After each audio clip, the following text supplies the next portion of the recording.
Good evening, Chairman Wright, Mrs. Halterman, members of the board. I'm here to give you a brief status report on our fiscal year 2023 budget. There's been some confusion, I think, in some publications that have been out recently, but this is a consolidated budget we are preparing for Alleghany Highlands Public Schools. It is not individual budgets for Jackson River Technical Center, Covington City Schools, or Alleghany County Schools. And in a normal year, preparing a school budget is a complex and time-consuming task, and this is anything but normal this year. And it's been a heavy lift, and we've done a lot of work, have a long way still to go. The cooperation between the three entities has been exemplary. Can't say enough good things about that and how everyone's worked together to pull this together.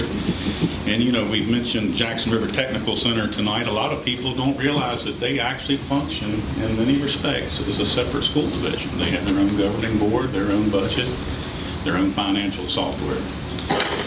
So consolidating all three of those entities with different charts of accounts, different financial management systems, different operating philosophies is very complex, and it's been very challenging. And we're making great progress. Because of the nature of the fact that we're using the Alleghany County Public Schools financial software and our chart of accounts, a large portion of the work to get this budget done falls to me and Jewel and Carolyn and Lori in my office, because it's just the nature of the beast. And that slows things up a little bit. And so we will be prepared. Our intent is to present to our budget committee this coming Thursday, which is comprised of 2 school board members from Covington and Alleghany, plus other staff members.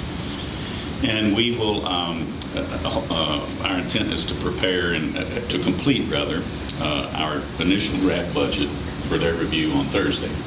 That'll be based on the governor's proposed budget, which we know will change, but the updated final General Assembly budget information as far as our funding goes will not be available until approximately the 3rd week of March. We have a statutory deadline to present a budget approved by our school boards, in plural, to give to our local governing bodies by April 1st. So the budget that you will be asked to approve when we get to that point will be based on the governor's budget, with the understanding that we will come back to you with a final budget once we receive our final funding from the General Assembly. And you know, prior to even beginning to do the budget or start on the budget process, we had a lot of background work to do as far as trying to take different salary scales from 3 different entities and consolidate those together, different supplements and stipends consolidated together, different benefits, different policies and procedures. And a lot of work has had to take place before we could even begin to compile the budget. And again, I can't say enough good things about all the people who have been involved. My counterpart, Rebecca Irvin at Covington, our 2 superintendents.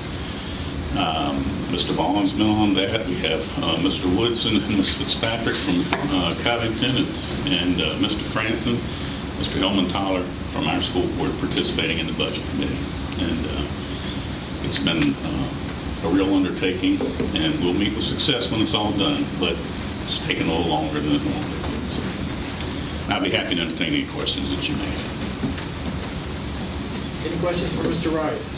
Thank you. Thank you.